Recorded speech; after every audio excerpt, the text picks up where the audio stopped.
नमस्ते जी, आप सभी का बहुत बहुत स्वागत है।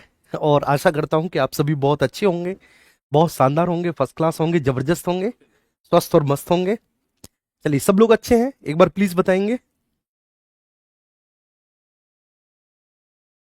जी। ठीक है, सभी का स्वागत है, बहुत बहुत स्वागत है हृदय की गहराइयों से आप सभी लोगों का।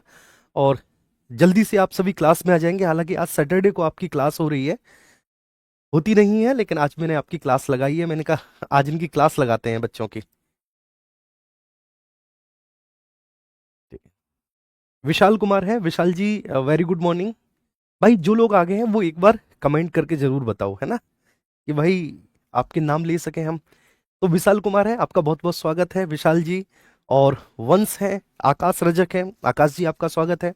आकाश वर्मा है, आकाश वर्मा, वेरी गुड मॉर्निंग। ठीक है, बहुत बहुत शुभाशीष आपको।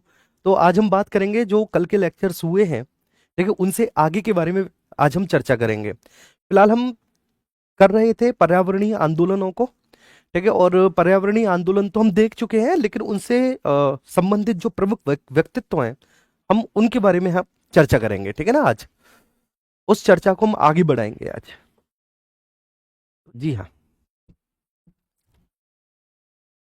आ जाओ सभी लोग आ जाओ। सौरभ कुमार है, गोविंद जी हैं। और बेटा ये थोड़ा सा नीचे कर दे, कमेंट मुझे दिखाई दे जाए, बस, थैंक यू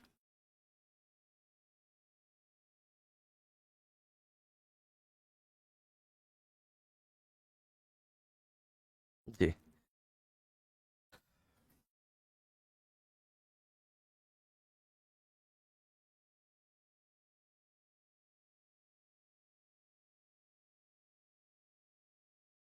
जी। ओके।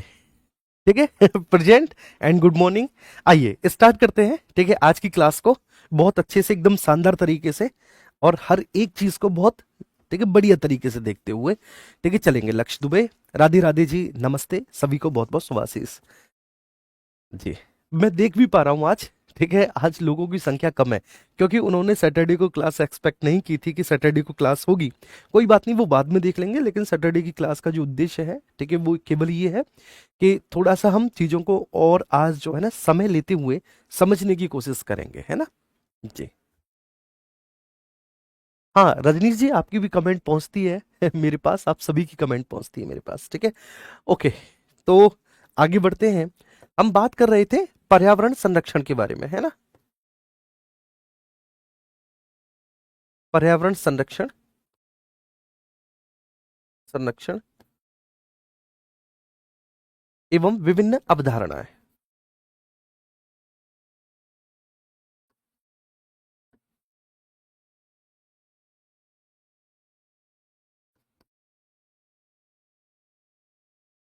एवं विभिन्न अवधारणाएं,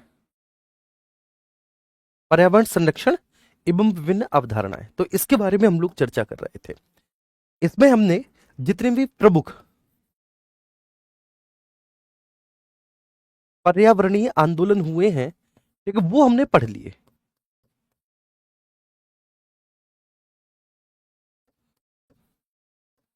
उनको हमने देख लिया, जितने भी प्रमुख पर्यावरणीय आंदोलन हुए।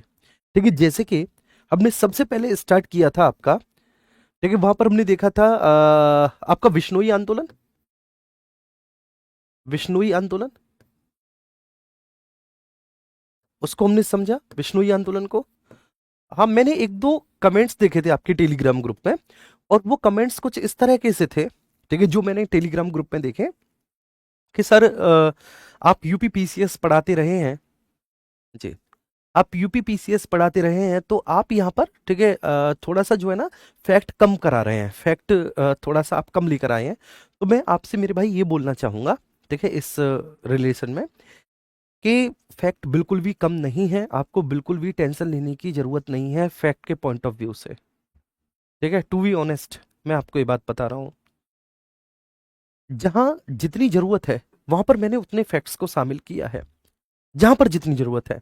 मतलब हमको आवश्यकता से ज्यादा फैक्ट्स भी आपको नहीं देने, है ना, ये ध्यान रखना। उतने ही फैक्ट्स देने हैं जितने आपके लिए जरूरी है, केवल उतने। तो प्रमुख पर्यावरणीय आंदोलन ये हमने पढ़ लिए थे, ठीक है। इसमें हमने बिश्नोई आंदोलन को देख लिया था, फिर हमने चिपको आंदोलन देखा था, चिपको आंदोलन देखा। इसके बाद हमने अप्पिको आंदोलन देखा जो कि कर्नाटक में हुआ था, ठीक है ना। अप्पिको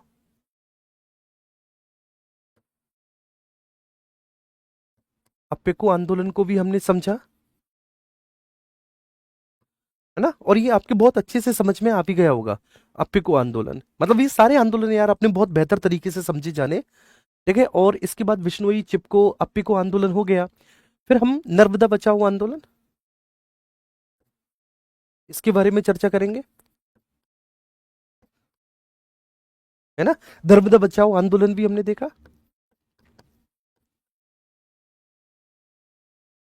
आंदोलन भी देखा। और हमने देखा एक साइलेंट वैली, ठीक है ना, मतलब शांत घाटी को बचाओ आंदोलन, शांत घाटी बचाओ आंदोलन,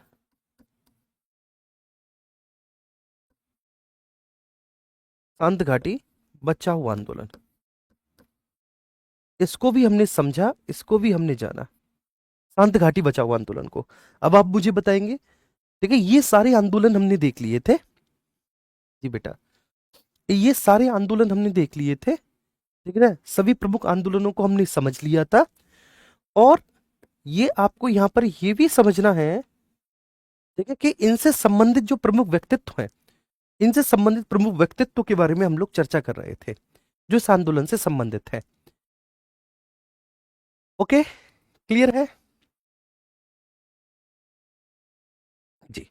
आइए अब हम आगे बढ़ते हैं, ये सारी चीजें हमने देख ली।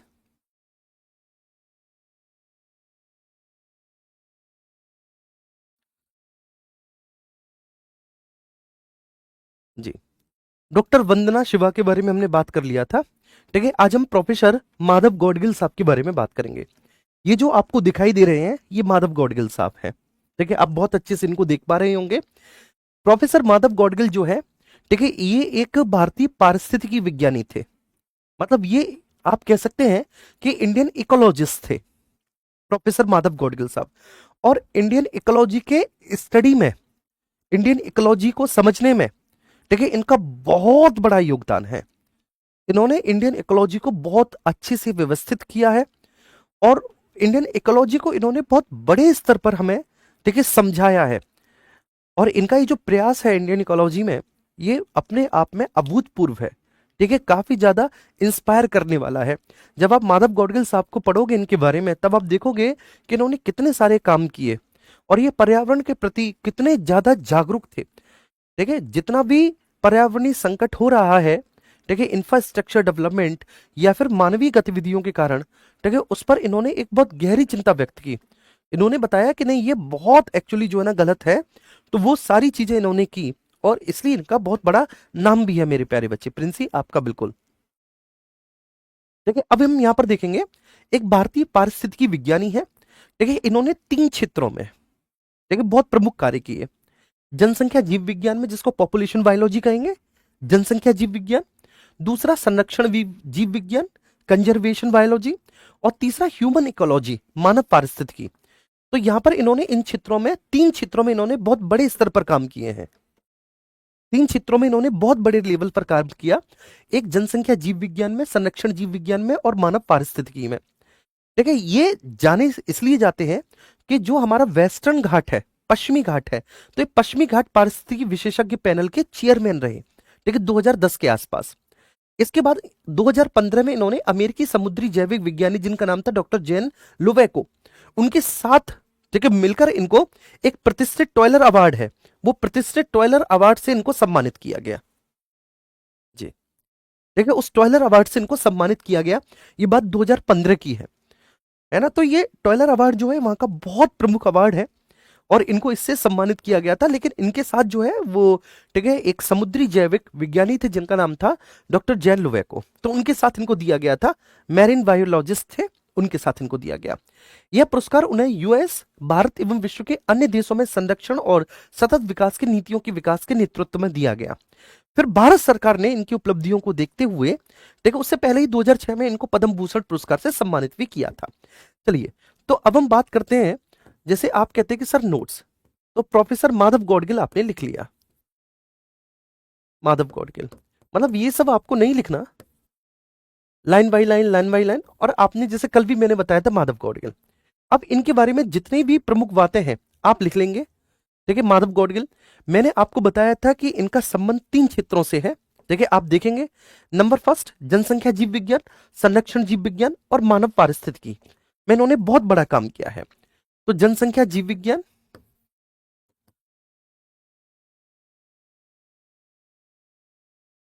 जीव विज्ञान में, ह्यूमन इकोलॉजी में, मानव पारिस्थितिकी में,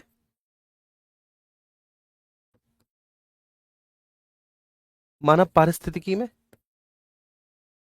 इनका बहुत बड़ा योगदान है। जनसंख्या जीव विज्ञान में इनका बहुत बड़ा योगदान है। ठीक है जी, जनसंख्या जीव विज्ञान में इनका बहुत बड़ा योगदान है। मानव पारिस्थितिकी में इन्होंने बहुत बड़े स्तर पर कार्य किया है। और संरक्षण जीव विज्ञान, कंजर्वेशन बायोलॉजी में, कंजर्वेशन बायोलॉजी में, ठीक है, संरक्षण जीव विज्ञान में इन्होंने काफी प्रयास किया। कंजर्वेशन बायोलॉजी, संरक्षण जीव विज्ञान में इनके प्रयास अभूतपूर्व है, अविस्मरणीय प्रयास है इनके। तो जनसंख्या जीव विज्ञान, मानव पारिस्थितिकी और संरक्षण जीव विज्ञान। अब हम आगे बढ़ेंगे इनके बारे में, ठीक है, चीजों को समझते हुए। ठीक है, प्लीज यहां पर सब लोग देखेंगे कि भाई अगर आप इन्हें पुरस्कार के बारे में बात करें तो 2006 में पद्म भूषण पुरस्कार से इनको सम्मानित किया गया, 2006 में। ठीक है, किया गया कि नहीं आप देखेंगे।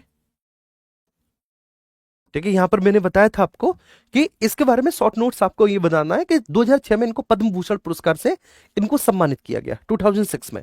उससे पहले 2010 में ये पश्चिमी घाट पारितंत्र विशेषज्ञ पैनल के चेयरमैन भी रहे। ठीक है, तो यहां पर आपको लिखना है, अरे भाई, ठीक है, 2010 में ये पश्चिमी घाट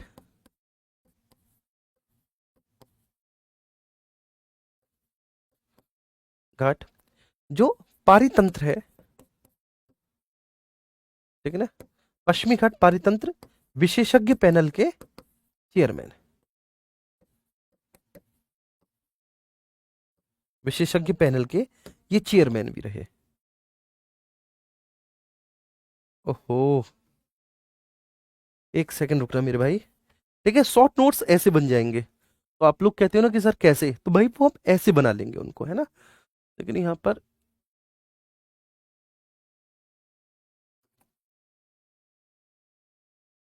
सॉरी सॉरी सॉरी, पीसी अब आ जाएगा। यस, ठीक है, तो पश्चिमी घाट पारितंत्र विशेषज्ञ पैनल पैनल के ये चेयरमैन भी रहे। ठीक है, तो ये ऐसे आपको बनाना है, चेयरमैन भी रहे, मैं आपको बना देता हूं। और इनके बारे में क्या है कि 2015 में, ठीक है, इनको एक अमेरिकी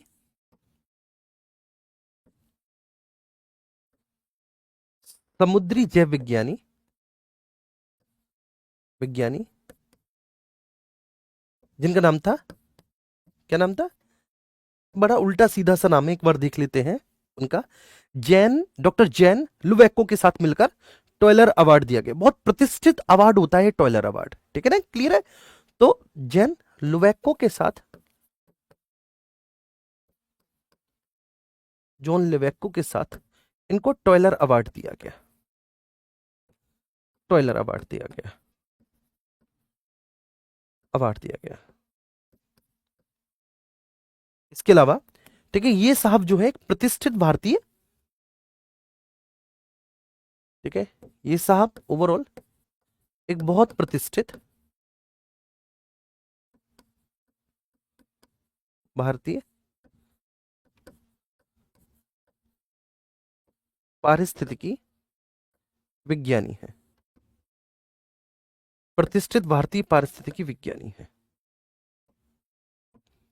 चलिए, तो ये साहब एक प्रतिष्ठित भारतीय पारिस्थितिकी विज्ञानी है, ये साहब जो है। तो प्रोफेसर माधव गौडगिल, तो जो आपका, नमस्ते जी, जो चलिए, जो आपका एक कंसर्न है है ना, जो आपका कंसर्न है कि सर ठीक है कैसे हम नोट्स बनाए, तो नोट्स आप ऐसे बना सकते हैं, ठीक है। या फिर इसके लिए एक महत्वपूर्ण वो भी है कि जैसे महत्वपूर्ण महत्वपूर्ण पॉइंट जो है, ठीक है, तो भारतीय पारिस्थितिकी विज्ञानी है, जनसंख्या जीव विज्ञान, संरक्षण जीव विज्ञान, मानव पारिस्थितिकी जैसे विषयों पर शोध किया है। इनका संबंध पश्चिमी घाट पारितंत्र विशेषज्ञ पैनल के चेयरमैन भी रहे उससे है। जॉन लुवेको के साथ मिलकर टॉयलर अवार्ड मिला, ठीक है ना। इसके अलावा ठीक है ये नहीं, प्रमुख ये है कि 2006 में इनको पद्म भूषण पुरस्कार से भी सम्मानित किया गया। तो जो इंपोर्टेंट पॉइंट है वही मैं केवल करा रहा हूं, और उसमें फैक्ट भी शामिल है, ठीक है ना, उसमें ये सारे फैक्ट शामिल हैं। तो जितने भी प्रमुख फैक्ट है ना वो सारे फैक्ट हम लिखा रहे हैं। आइए अब अनिल कुमार अग्रवाल के बारे में हम बात करेंगे। ये जो आपको दिखाई दे रहे हैं ये अनिल कुमार अग्रवाल जी हैं, ठीक है ना। ये जी, राधे राधे जी, ये अनिल कुमार अग्रवाल जी हैं। अनिल कुमार अग्रवाल जी के बारे में मैं बता देता हूं कि ये मेरे प्यारे बच्चे ऐसे भारतीय पर्यावरण वैज्ञानिक हैं जिन्होंने राज्यवार पर्यावरण पर एक रिपोर्ट प्रकाशित की थी। ये रिपोर्ट इन्होंने प्रकाशित की थी 1982 में, 1982 में। भारत के राज्यों के पर्यावरण पर पहली रिपोर्ट, मतलब इन्होंने राज्यवार ठीक है पर्यावरण पर रिपोर्ट प्रकाशित की। इसका श्रेय दिया जाता है अनिल जी को, ठीक है, अनिल अग्रवाल जी को। इसके बाद ये संस्थापक थे centre for science and environment के। भारत में एनवायरनमेंट के लिए सबसे बड़ी संस्था जो एनवायरनमेंट के स्तर पर कार्य करती है, ठीक है ना, पर्यावरण संरक्षण और पर्यावरण संवर्धन का कार्य करती है, centre for science and environment. तो ये इसके संस्थापक थे डॉक्टर अनिल अग्रवाल। दिल्ली स्थित शोध आधारित एक एनजीओ, ठीक है ना, चलाते हैं मेरे प्यारे बच्चे ये, वो centre for science and environment. Clear है। 1987 में संयुक्त राष्ट्र पर्यावरण कार्यक्रम जो यूएनईपी है, उन्हें उनके राष्ट्रीय एवं अंतर्राष्ट्रीय कार्यों के लिए अपने ग्लोबल 500 रोल ऑफ ऑनर के लिए उनको चुना गया था। ये बात 1987 में है। अब ये नहीं रहे डॉक्टर अनिल कुमार अग्रवाल, लेकिन 1987 में ठीक है अपने ग्लोबल 500 रोल ऑफ ऑनर, जो पूरे विश्व में पर्यावरण संरक्षण की दिशा में बहुत बड़ा प्रयास कर रहे हैं, बहुत ऊंचे स्तर पर जाकर प्रयास कर रहे हैं, तो वहां पर इन्होंने टॉप मतलब ग्लोबल 500 लोगों की सूची में इनको शामिल किया था, ठीक है। आइए अब इसके बाद हम बात करेंगे बस, ठीक है, तो इनके बारे में ये प्रमुख बातें हैं।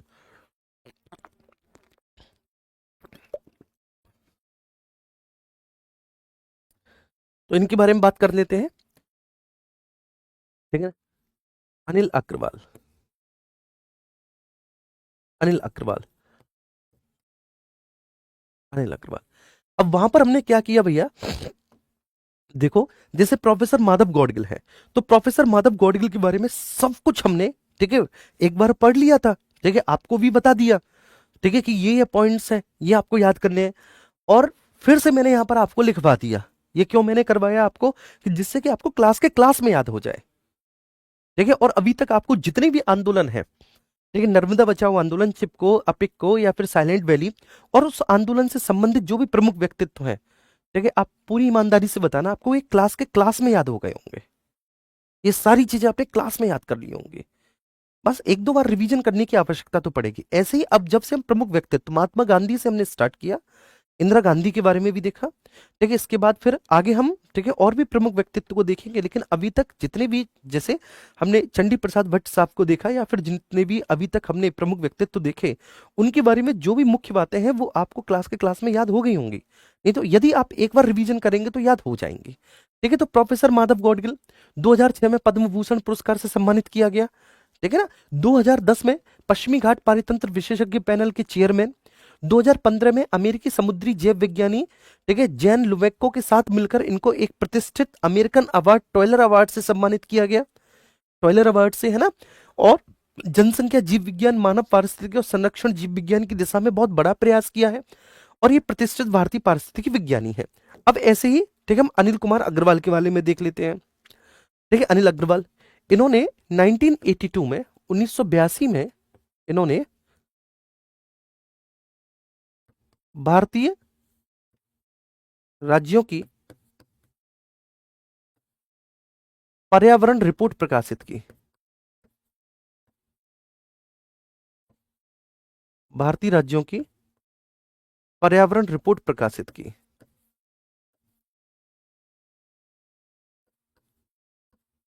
1982 में। क्लियर है। नंबर फर्स्ट पॉइंट कि 1982 में इन्होंने भारतीय राज्यों की पर्यावरण रिपोर्ट प्रकाशित की।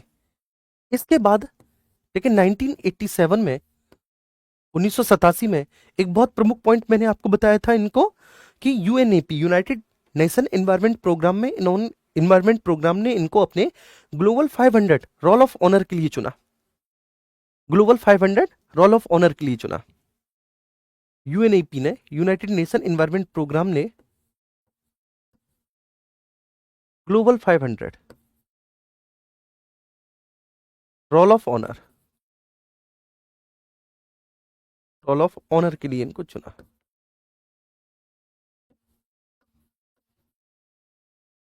के लिए चुना यूएनईपी ने, ठीक है। मतलब 1987 में ये ग्लोबल 500, इसका मतलब है कि पर्यावरण के लिए, पर्यावरण के लिए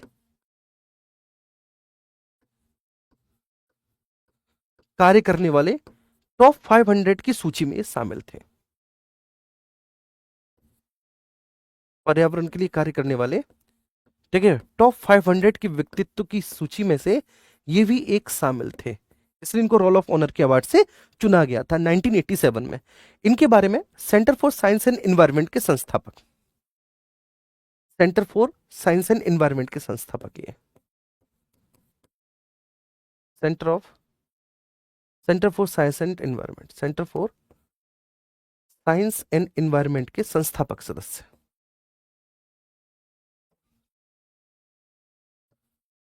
centre for science and environment.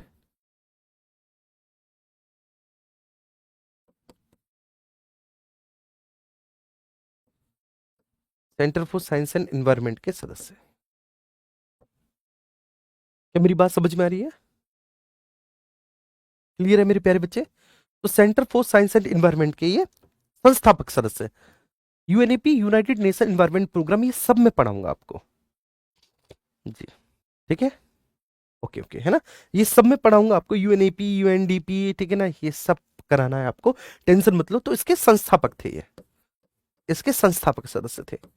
तो इनके बारे में जितनी भी प्रमुख बातें हैं वो मैंने आपको यहां पर लिखा दी। तो आपके एक नोट्स भी बन गए, ठीक है, इस तरह से आपने अपने नोट्स भी बना लिए। अब हम आगे बात करेंगे प्रमोद पाटिल साहब। ये आप प्रमोद पाटिल साहब को देख रहे हैं, ठीक है, कैप लगाए हुए हैं जी, प्रमोद पाटिल साहब को देख रहे हैं। प्रमोद पाटिल साहब का भी बहुत बड़ा योगदान है, बहुत बड़ा रोल है। कैसे जी, ऐसे ही पढ़ा है। चलो, आज मैंने शोएब को सेटिस्फाई होते हुए देखा, और शोएब, तुम्हारा ये जो है ना कॉम्प्लीमेंट, ये तुम्हारा कॉम्प्लीमेंट मेरे लिए क्या मायने रखता है मैं आपको शब्दों में नहीं बता सकता। पहली बार ये लड़का मुझे इतना सेटिस्फाई दिखा। चलिए, थैंक यू सो मच। आइए, तो प्रमोद पाटिल साहब के बारे में बात करेंगे। ये प्रमोद पाटिल साहब जो हैं वो पुणे में रहने वाले एक, ठीक है ना, पक्षी वैज्ञानिक है। पक्षी वैज्ञानिक बोले तो ऑर्निथोलॉजिस्ट है, ठीक है। इन्होंने ग्रेट इंडियन बस्टर्ड के संरक्षण के लिए बहुत बड़ा प्रयास किया, जो भारत में लगभग लगभग एक विलुप्त प्राय जीव है, ग्रेट इंडियन बस्टर्ड। तो उन्होंने ग्रेट इंडियन बस्टर्ड के लिए बहुत बड़े स्तर पर प्रयास किया।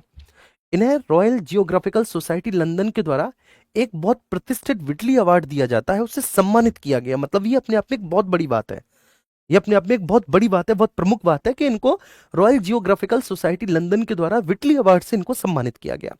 ग्रीन ऑस्कर के नाम से इस विटली अवार्ड को जाना जाता है, जो कि रॉयल जियोग्राफिकल सोसाइटी लंदन के द्वारा दिया जाता है। तो बस ये प्रमोद पाटिल साहब के बारे में इतनी बात है, ठीक है। तो ये तीनों ही पॉइंट महत्वपूर्ण है प्रमोद पाटिल साहब के बारे में।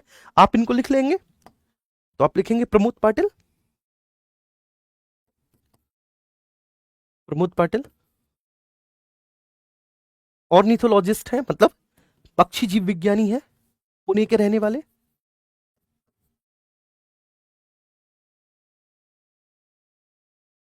पुणे में रहने वाले ऑर्निथोलॉजिस्ट है।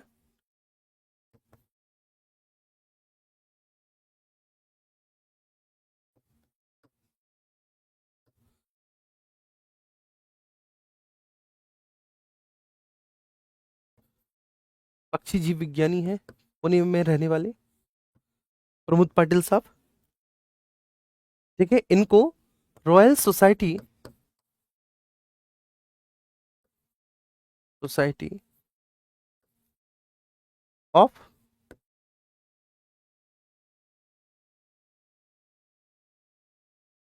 रॉयल सोसाइटी ऑफ लंदन के द्वारा एक प्रतिष्ठित विटली अवार्ड है, विटली अवार्ड, उससे इन्हें सम्मानित किया गया। अब तो याद हो रहा होगा ना आपको साथ ही साथ, ठीक है, अब तो आपको साथ के साथ ही याद हो रहा होगा ना बच्चे। रॉयल सोसाइटी ऑफ लंदन के द्वारा देखिए विटली अवार्ड है, तो प्रतिष्ठित विटली अवार्ड से सम्मानित किया गया।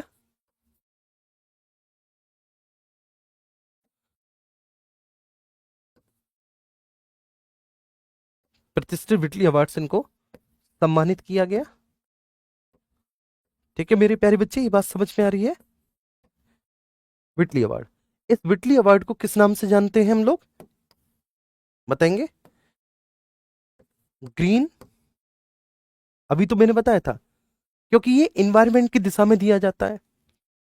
जी बेटा, ये इन्वायरमेंट के, ठीक है, क्षेत्र में दिया जाता है। तो इन्वायरमेंट के क्षेत्र में दिया जाता है, तो अभी मैंने बताया था इसको किस नाम से जानते हैं हम लोग। तो अब ये निर्भर करेगा कि आप कितने जागरूक होकर इस क्लास को ले रहे हो। अच्छा, अब भी आपको एक दूसरे के कमेंट दिखाई देते हैं।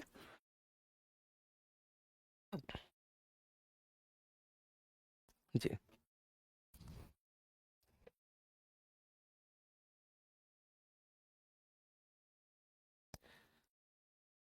आप चिंता ना करो।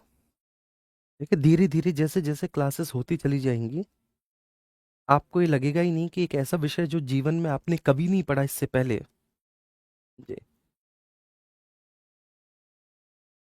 ठीक है, जो, हाँ, जो कभी नहीं पढ़ा आपसे पहले और आप उसमें बहुत, ठीक है, अच्छे हो जाएंगे। चलिए, तो इसको किस नाम से जाना जाता है, ग्रीन ऑस्कर के नाम से। वेरी गुड, इसको ग्रीन ऑस्कर के नाम से जाना जाता है। नहीं, अच्छा, अब नहीं दिखाई देते। बहुत अच्छे, तो इसको ग्रीन ऑस्कर के नाम से भी जाना जाता है, विटली अवार्ड को।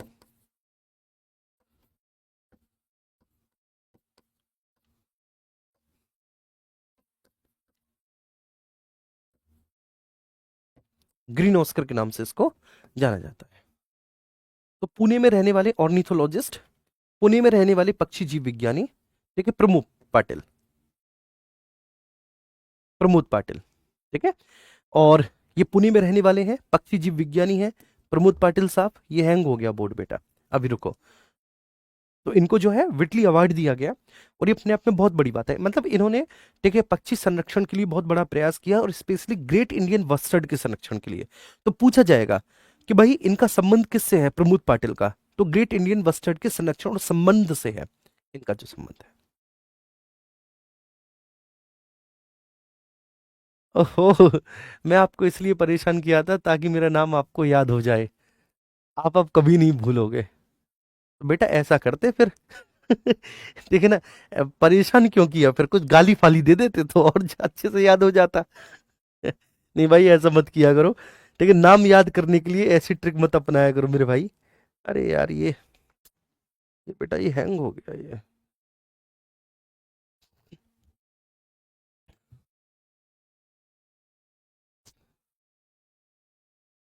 हैंग हो गया।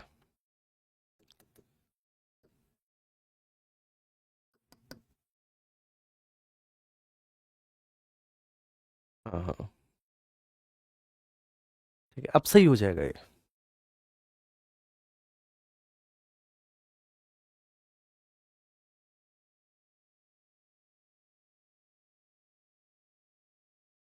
अरे आजा भाई, अच्छा।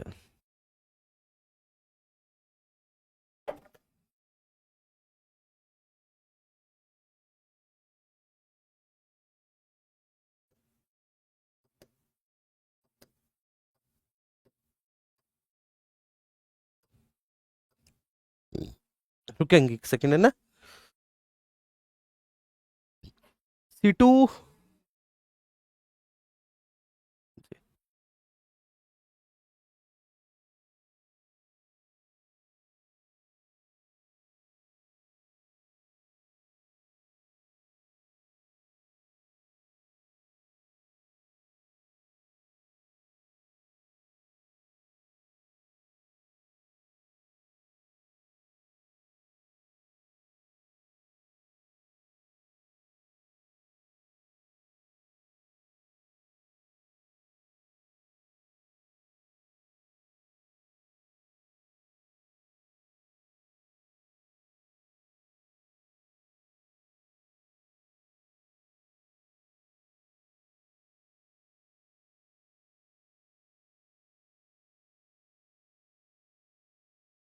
ओके सर, फेंक दो इस बोर्ड को। अरे भाई ये एआई क्या करेगा यार, ये एआई। चलो। अरे यार सेट, क्या करें भाई इसको, तक तो हो जाना चाहिए भाई ये।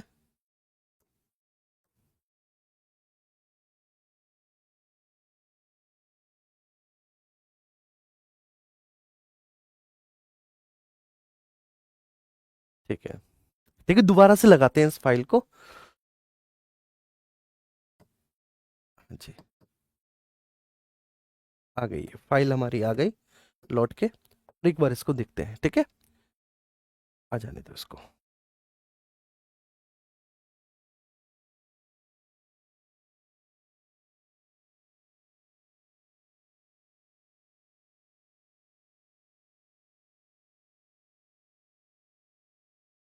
चलिए, प्रमोद पाटिल साहब पर थे।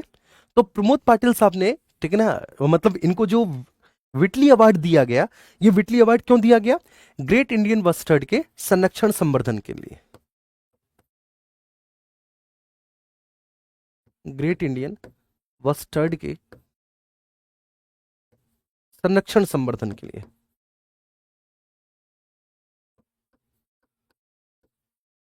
संरक्षण और संवर्धन के लिए, ठीक है, क्लियर है। तो ये इनके बारे में, पुणे में रहने वाले ऑर्निथोलॉजिस्ट हैं, मतलब पक्षी जीव विज्ञानी है। पुणे में रहने वाले पक्षी जीव विज्ञानी है ये। रॉयल सोसाइटी ऑफ लंदन से इनको विटली अवार्ड से सम्मानित किया गया, जिसको ग्रीन ऑस्कर के नाम से जाना जाता है। ग्रेट इंडियन बस्टर्ड के संरक्षण संवर्धन के लिए प्रमोद पाटिल साहब जाने जाते हैं, ठीक है। अब हम आनंद कुमार साहब के बारे में बात करेंगे। ये आनंद कुमार आपको देख रहे होंगे, ये प्रकृति संरक्षणवादी वैज्ञानिक है, आनंद पाटिल साहब, ठीक है। आनंद कुमार साहब, माफ कीजिएगा, आनंद कुमार साहब प्रकृति संरक्षणवादी वैज्ञानिक है। इन्हें दक्षिण भारत में मानव और हाथियों के बीच में, ठीक है, एक्चुअली होता क्या है कि जो आपका रिजर्व फॉरेस्ट रिजर्व एरिया होता है, मतलब जो आपके संरक्षित और आरक्षित वन होते हैं, बायोस्फीयर रिजर्व हो या नेशनल पार्क हो, वहां पर एक बहुत बड़ी समस्या ये रहती है कि वहां पर ह्यूमन एनिमल कॉन्फ्लिक्ट की स्थिति बनती है। ह्यूमन एनिमल कॉन्फ्लिक्ट मतलब वहां पर, ठीक, मानव और जानवरों के बीच में संघर्ष की स्थिति। और ये सबसे ज्यादा जो संघर्ष देखा जाता है, ये संघर्ष लक्ष्य देखा जाता है सर्वाधिक हाथी और मानवों के बीच में। देखिए इस प्रकार के संघर्ष को, तो यहां पर इन्होंने बहुत बड़े स्तर पर काम किया कि इनके बीच के संघर्ष और तनाव को कम करने के लिए बहुत बड़े स्तर पर प्रयास किया। 2015 में, ठीक है, इनको और इनके साथ जो इनके साथी थे उनको भी विटली अवार्ड, वही विटली अवार्ड, ठीक है, जो किसके द्वारा दिया जाता है, ठीक है, royal society of London, royal geographical society of London के द्वारा दिया जाता है। तो उसमें इनको भी 2015 में विटली अवार्ड मिला है। आनंद कुमार अन्नामलाई हाथी कार्यक्रम का नेतृत्व करते हैं, जिसका उद्देश्य है मानव और हाथी के बीच में तनाव को कम करके सामंजस्य स्थापित करना।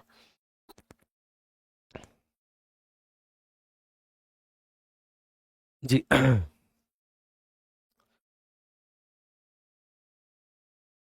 आइए, अब शोएब यहां पर ध्यान देंगे, ठीक है, फटाफट से। तो ये किसके बारे में है? आनंद कुमार के बारे में है, ठीक है, यहां पर देखेंगे। और जो भी प्रमुख पॉइंट आनंद कुमार के बारे में अभी हमने पढ़े, आपको देखना क्लास में याद हुए या नहीं, ठीक है, इसको देखो। आनंद कुमार, बिल्कुल सर, क्लास में हमको याद हुए। तो कौन कौन से पॉइंट है आनंद कुमार जी के बारे में, ठीक है? ये पर्यावरण एवं प्रकृति संरक्षणवादी है।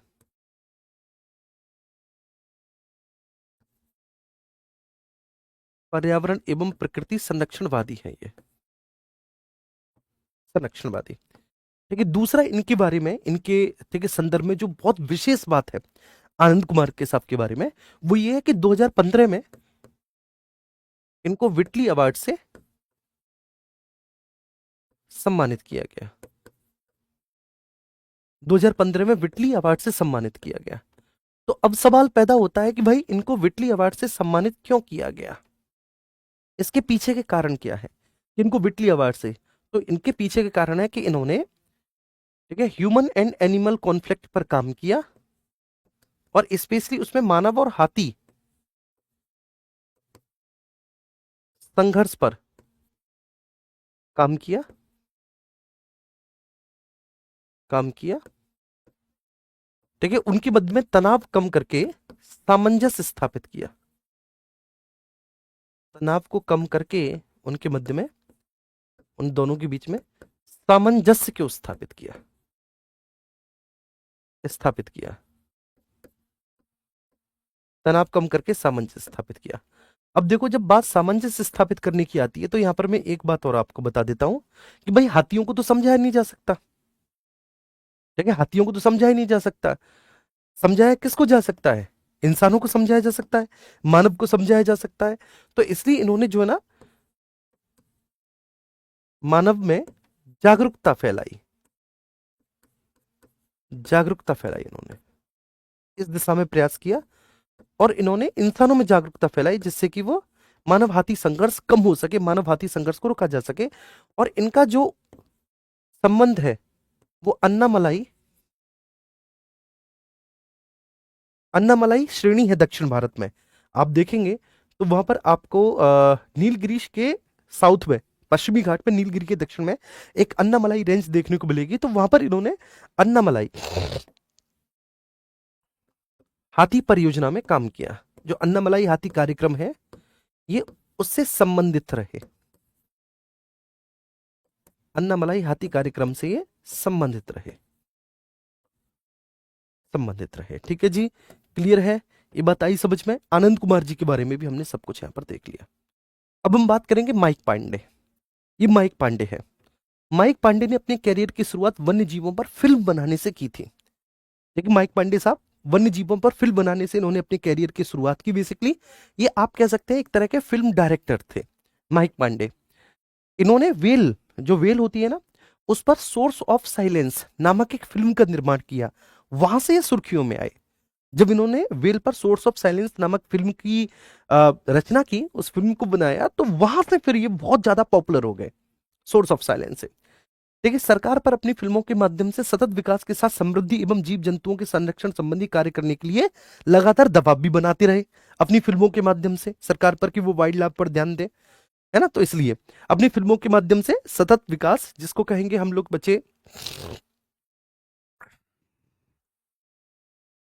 जी, सतत विकास। और देखिए इसके अलावा वाइल्ड लाइफ, ठीक है, उसके कंजर्वेशन और उसके, ठीक है, एनहांसमेंट में ये लगातार अपना प्रयास करते रहे और सरकारों पर दबाव बनाते रहे। इन्होंने वन्य जीवों पर कई फिल्में भी बनाई, ठीक है, इसलिए इन्हें वैश्विक स्तर पर 300 से अधिक पुरस्कारों से भी नवाजा गया है, क्योंकि इन्होंने वाइल्ड लाइफ पर बहुत सारी फिल्म बनाई है माइक पांडे साहब ने। तो इसलिए इनको बहुत ज्यादा, 2009 में इनको टाइम मैगजीन के द्वारा मालदीव के राष्ट्रपति मोहम्मद नसीद कैमरून डियाज के साथ हीरो ऑफ इन्वायरमेंट भी घोषित किया गया। इसके अलावा विटली अवार्ड 1994 में इनको भी मिला, जिसको ग्रीन ऑस्कर कहते हैं, ठीक है। रॉयल सोसाइटी ऑफ लंदन, जो royal geographical society of London है, उसके द्वारा दिया जाता है। ये एशिया के पहले ऐसे डायरेक्टर और प्रोड्यूसर हैं जिन्हें वाइल्ड स्क्रीन पांडा अवार्ड दिया गया। एशिया के पहले जिनको वाइल्ड स्क्रीन पांडा अवार्ड दिया गया। तो इनका प्रयास बहुत है इन्वायरमेंट के क्षेत्र में। वर्तमान में माइक पांडे अर्थ मैटर्स फाउंडेशन के चेयरमैन है। अर्थ मैटर्स ये फाउंडेशन के चेयरमैन है। तो माइक पांडे साहब के बारे में जितने भी प्रमुख फैक्ट हैं हम सारे लिख लेंगे। माइक पांडे जितने भी प्रमुख फैक्ट हैं वो सारे फैक्ट हम लिख लेंगे। तो फटाफट से यहां पर देखेंगे, सब लोग आएंगे, ठीक है। इनको विटली अवार्ड से पुरस्कार, जो विटली अवार्ड है उससे इनको भी सम्मानित किया गया। विटली अवार्ड किसके द्वारा दिया जाता है? Royal geographic society of London,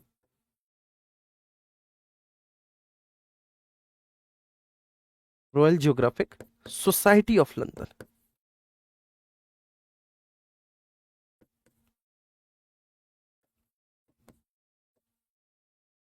society of London से सम्मानित किया।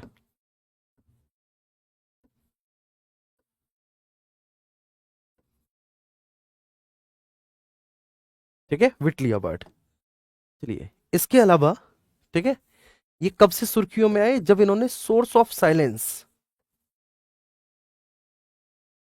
साइलेंस, ठीक है ना, जो कि वेल पर थी, वेल पर आधारित एक फिल्म थी, वो बनाई, वेल पर आधारित फिल्म का निर्माण किया।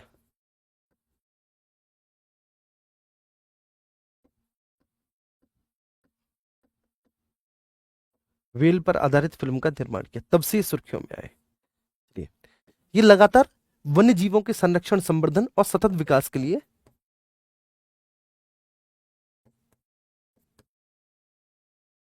सतत विकास एवं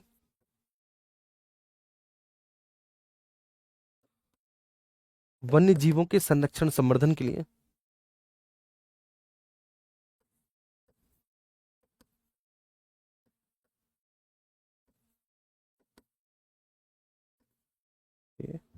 ठीक है, सरकार पर लगातार दबाव बनाते रहे।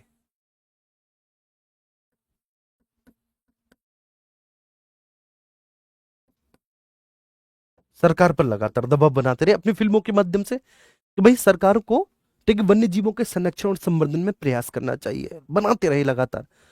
ठीक है, ये सरकार पर प्रयास। ठीक है, इनको 2009 में टाइम मैगजीन के द्वारा हीरो ऑफ एनवायरनमेंट ठीक है घोषित किया गया। 2009 में 1994 में पहले ही मिल चुका था, और वाइल्ड स्क्रीन पांडा अवार्ड से भी इनको सम्मानित किया गया। तो इनकी प्रमुख अचीवमेंट्स हैं, और ये बहुत बड़ी अचीवमेंट्स होती हैं। ठीक है, इनको वाइल्ड स्क्रीन पांडा अवार्ड से सम्मानित किया गया।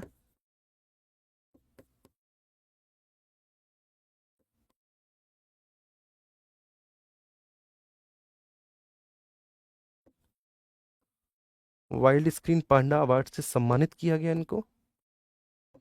ठीक है, और सोर्स ऑफ साइलेंस वेल पर आधारित फिल्म, ठीक है, इनको विटली अवार्ड भी मिला।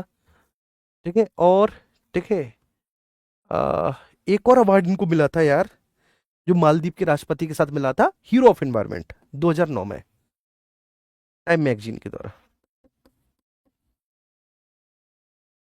टाइम मैगजीन के द्वारा द्वारा हीरो ऑफ एनवायरनमेंट का पुरस्कार भी दिया गया।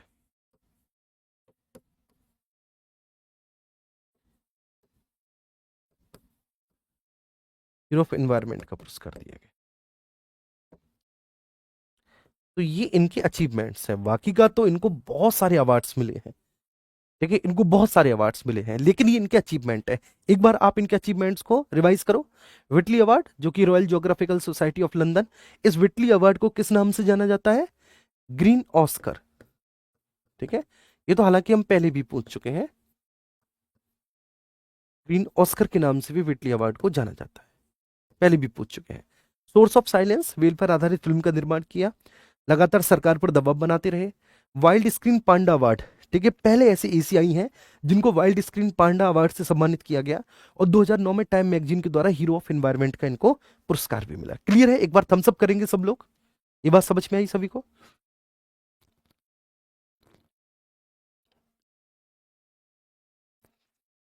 जी, एक बार मेरे सभी लाल लाली बताएंगे कि बात समझ में आई सभी को।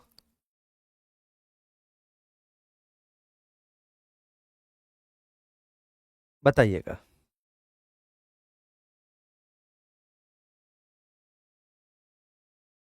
आइए, बहुत अच्छे, ऐसे थम्स अप किया जाता है, यूं। आइए, अब हम बात करेंगे, ठीक है, जादव मोलाई पेंग साहब। ये देख रहे हैं जादव मोलाई पेंग साहब है। जादव मोलाई पेंग ये असम के हैं। ठीक है ना, ये असम में एक मिशिंग जनजाति है। ठीक है, ये उससे संबंधित है, पर्यावरण कार्यकर्ता है। इन्होंने क्या किया कि ब्रह्मपुत्र नदी का जो रेत युक्त क्षेत्र है उसमें अकेले इन्होंने 1360 एकड़ में वन लगाए। ठीक है ना, असम का ब्रह्मपुत्र नदी का ऐसा क्षेत्र, ठीक है ना, ब्रह्मपुत्र नदी के सहारे, जो ब्रह्मपुत्र नदी के द्वारा लाए गए गाद और निक्षेपों से मिलकर बना हुआ ऐसे रेतनुमा क्षेत्र, जो लगभग 1360 एकड़ का है, 1360 एकड़ के उस क्षेत्र पर इन्होंने वन लगाकर उसको एज अ फॉरेस्ट एरिया तैयार कर दिया। उस क्षेत्र को एज अ फॉरेस्ट एरिया तैयार कर दिया। अब देखो, मानव जब जोर लगाता है ना, तो वो बहुत सारे काम कर सकता है, वो कुछ भी कर सकता है। तो ये बात हमारी समझ में आ रही है, क्योंकि जब अगर इंसान जोर लगाए तो इंसान कुछ भी कर सकता है। और एक उसका सीधा सा उदाहरण हमको देखने को मिलता है यहां पर, कि इतने बड़े रेत युक्त क्षेत्र में, ठीक है, अकेले इन्होंने एक, ठीक है, फॉरेस्ट एरिया तैयार कर दिया, वन क्षेत्र तैयार कर दिया। इस वन क्षेत्र को, ठीक है, इनके नाम पर, किनका, क्योंकि इनका नाम क्या है? जादव मोलाई पेंग। ये इनका नाम है पेंग। ये वहां की एक जनजाति है, ट्राइब है, मिसिंग। देखिए ये उससे संबंधित है, ये बेसिकली एक ट्राइबल कम्युनिटी से संबंधित है। उस ट्राइबल कम्युनिटी को मिसिंग ट्राइबल कम्युनिटी कहा जाता है, ये उससे संबंधित है। तो क्योंकि इन्हीं के नाम पर उस पूरे वन क्षेत्र को, फॉरेस्ट एरिया को आज भी मोलाई वन के नाम से जाना जाता है। हमेशा हमेशा के लिए अजर अमर हो गई है, मोलाई वन के नाम से जाना जाता है। देखिए आज ये जो जंगल इन्होंने जो पेड़ लगाकर बनाया था, वो वन्य जीवों का प्राकृतिक निवास स्थान बन गया है। फॉरेस्ट मैन ऑफ इंडिया के नाम से भी इनको जाना जाता है, और इनको पद्मश्री से सम्मानित किया गया। सोच के देखिए, इतने बड़े बड़े लोगों को, जिन्होंने पर्यावरण की दिशा में इतना महत्वपूर्ण प्रयास किया है, इतने ठीक है महत्वपूर्ण कार्य किए हैं, मतलब इतने बड़े एफर्ट्स इन्होंने डाले हैं, और इनको पद्मश्री वगैरह का ही सम्मान, ठीक है, मेरे हिसाब से यार, ठीक है, असली हकदार भारत रत्न जैसे सम्मानों के तो ये लोग हैं। अगर हम वास्तव में देखें, हम पॉलिटिशियंस को भारत रत्न दे देते हैं, क्यों? है ना, ये समझने की जरूरत है। असली हकदार तो ये लोग हैं। फॉरेस्ट मैन ऑफ इंडिया के नाम से जाना जाता है। यार तुम सोच के देखो कि इन्होंने 1360 एकड़ क्षेत्र, मतलब कोई छोटा मोटा क्षेत्र नहीं होता, अकेले इन्होंने उसमें पेड़ लगाए। ठीक है, जो पूरा बंजर क्षेत्र था उसको उन्होंने फॉरेस्ट एरिया के रूप में कन्वर्ट किया, उसका ट्रांसफॉर्मेशन किया, और आज वो वाइल्ड लाइफ का एक नेचुरल हैबिटेट बन चुका है, वो वन्य जीवों का प्राकृतिक निवास स्थान बन चुका है। ठीक है, हाँ जी। ठीक है, जिसको मोलाई वन के नाम से जाना जाता है, ये मोलाई जी हैं, देख लो आप, आपको दिखाई दे रहे होंगे, मोलाई जी।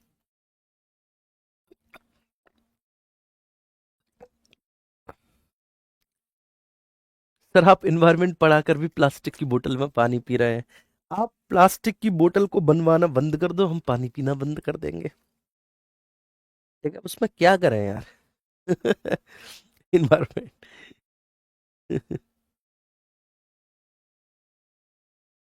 ओके, ठीक है, तो इनके बारे में जान जाते हैं। ठीक है ना, जादव मुलाई पेंग, जादव मुलाई पेंग। ठीक है, अब आपने जितने भी फैक्ट अभी तक पढ़े इनके बारे में, सब यहां पर लिखेंगे आप। देखिए एक एक फैक्ट आप यहाँ पर लिखेंगे जादव मुलाई पेंग साहब के बारे में, जितना भी आपको पता है तो आप लिखेंगे कि भाई, ठीक है, इन्होंने ब्रह्मपुत्र नदी के रेत क्षेत्र को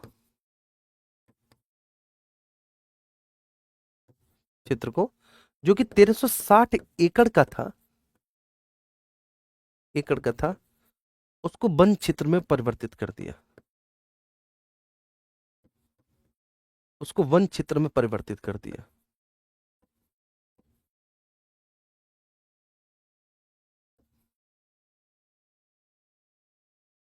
परिवर्तित कर दिया, ठीक है। आज भी उस वन को हम मोलाई वन के नाम से जाने जाते हैं। उस वन को मोलाई वन के नाम से जाना जाता है।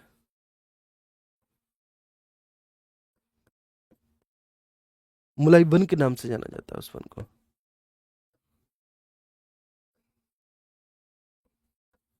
ठीक है, आज मैं वाइल्ड लाइफ का, वन्य जीवों का प्राकृतिक निवास स्थान है, प्राकृतिक आवास है, आवास है। ठीक है, इनको पद्मश्री पुरस्कार से सम्मानित किया गया। डेट बताएंगे कब किया गया, कौन सी सन में, सन बताएंगे।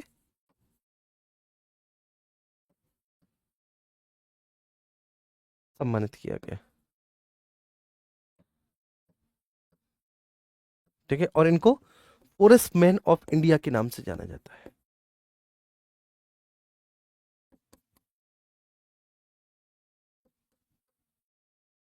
फॉरेस्ट मैन ऑफ इंडिया के नाम से जाना जाता है।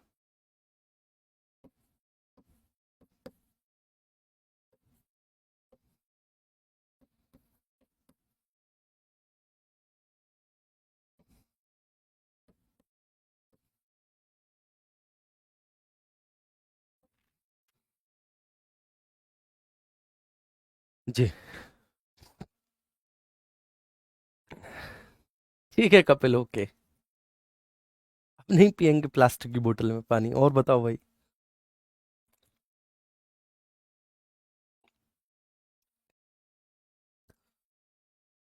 Forest man of India. इनको पद्मश्री कब मिला? आई थिंक 2009 में, ठीक है ना? नहीं, इसमें भी डेट नहीं है एक्चुअली, ठीक है, डेट नहीं है, डेट मेंशन नहीं है। तो मैं एक सेकंड रुको, मैं अभी आपको बताता हूँ।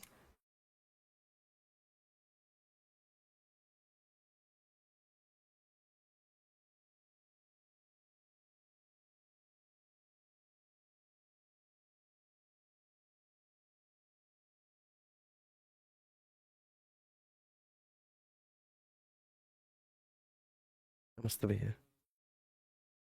क्यों बताओ?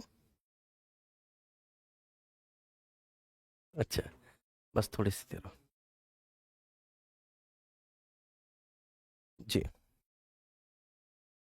ठीक है, 2015 में बेटा, ठीक है, माफ करना, 2015 में इनको पद्मश्री पुरस्कार से सम्मानित किया गया, 2015 में इनको।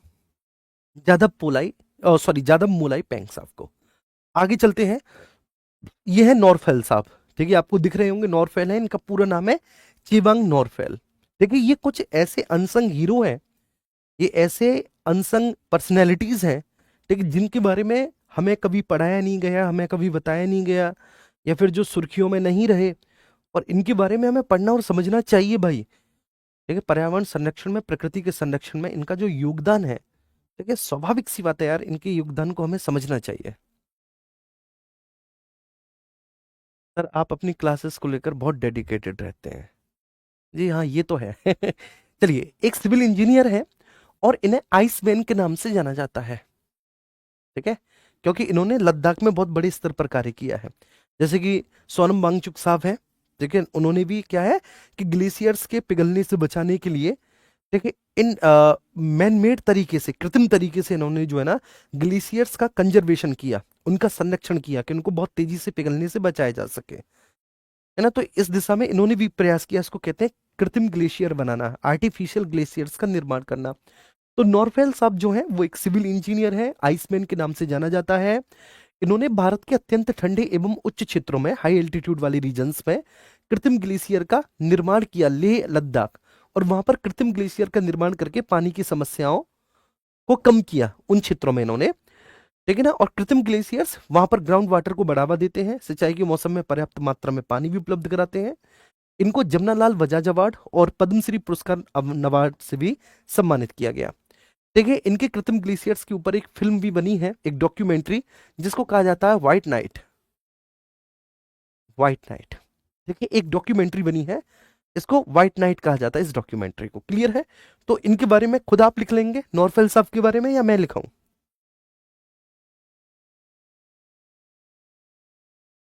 जी,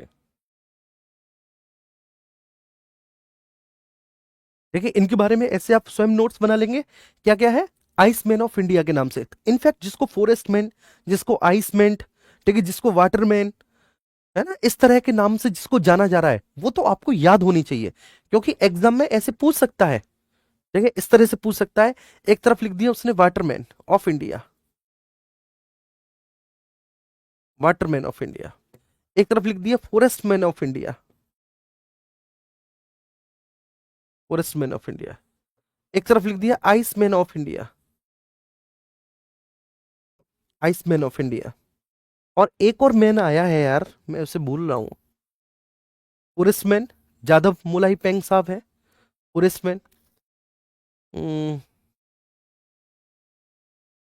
ठीक है, माइक पांडे नहीं, इनको कोई मैन नहीं कहा जाता, माइक पांडे को। आनंद कुमार को भी विटली अवार्ड से सम्मानित किया गया है।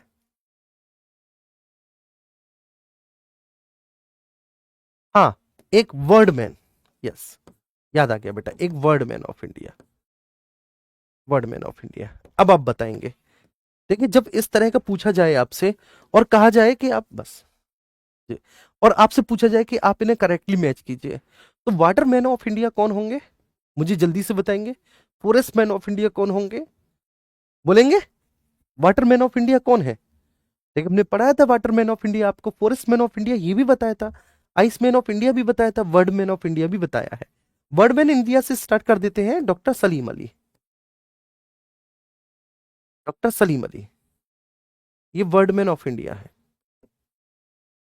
ठीक है। आइसमैन ऑफ इंडिया जस्ट अभी हम बता रहे थे इनके बारे में, लेह लद्दाख से रिलेटेड है ये। इनका नाम है नॉरफेल साहब, जो कि सिविल इंजीनियर है। तो नॉरफेल जो कि आइसमैन ऑफ इंडिया है, नॉरफेल, इन्होंने आर्टिफिशियल ग्लेशियर्स का निर्माण किया, नॉरफेल साहब। फॉरेस्टमैन जादव, जादव मुलाई पेंग साहब,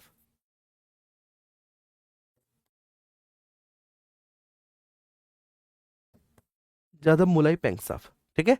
और वाटरमैन कौन है? राजेंद्र कुमार,